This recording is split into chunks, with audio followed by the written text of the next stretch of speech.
The Galactic Council chambers fell silent as Ambassador Jakral entered through the crystalline doors.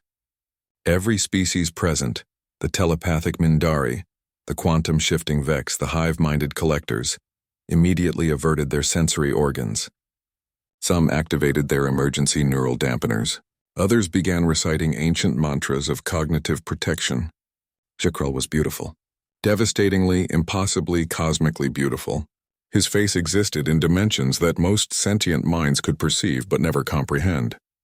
To look upon him was to understand infinity and fracture beneath its weight. His features shifted through configurations that satisfied every definition of perfection, across 10,000 cultures simultaneously. The Mindari had lost 3 of their greatest philosophers to catatonia, after a diplomatic dinner. The Vex had declared his species, the Azarathi, a cognitive hazard and banned all visual contact. And yet today, across from Jakral in the negotiation chamber sat a human. Captain Elena Reeves kept her eyes locked on the Azarathi ambassador without flinching. She had been sitting there for 17 minutes, a new record. The previous record holder, a collector queen with 12 redundant brains, had lasted 8 minutes before her entire consciousness had to be rebooted. How? The word escaped from Speaker Korath, the council's mediator, who watched from behind 6 layers of protective screening. How is she still functional? Dr. Marcus Webb, humanities xenopsychologist, smiled from the observation deck.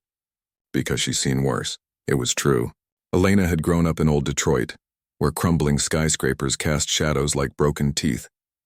She'd survived the water wars, watched friends die in the Sahara campaigns, and spent 2 years as a POW in a sensory deprivation facility. She'd stared into the abyss so many times that the abyss had gotten bored and looked away first. But it wasn't just trauma that armored humanity's mind. Your face is remarkable, Elena said, her voice steady. She tilted her head, studying Jakral with the clinical interest of someone examining a particularly complex puzzle. But I've seen my daughter's face when she laughed for the first time. I've seen my grandfather's hands scarred from 70 years of carpentry. I've seen a homeless man share his last meal with a stray dog in the rain. Jakral's features rippled, surprise in a being whose kind rarely experienced it. You comprehend what you see? I comprehend that beauty isn't a weapon where I come from, Elena replied. It's a choice. Every human chooses what moves them. You don't get to decide that for us.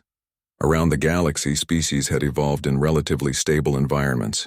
Their aesthetic senses had crystallized around universal patterns, mathematical ratios, symmetrical forms, harmonic frequencies. When confronted with Jakral's face, which embodied all these patterns and more, their minds surrendered to its authority. Humans were different. Humanity had evolved in chaos. On Earth, beauty was contextual, contradictory, and intensely personal. What devastated one human left another indifferent. They had artists who celebrated asymmetry, musicians who embraced dissonance, poets who found meaning in broken things. Their minds had learned to make their own judgments about worth and wonder. The Azarathi delegation has a proposal, Jakral said, recovering his composure. For the first time in diplomatic history, he found himself unsettled by a negotiating partner. We offer our services as mediators. Most conflicts could be resolved if both parties would simply look upon us and accept peace. Peace through submission, Elena corrected.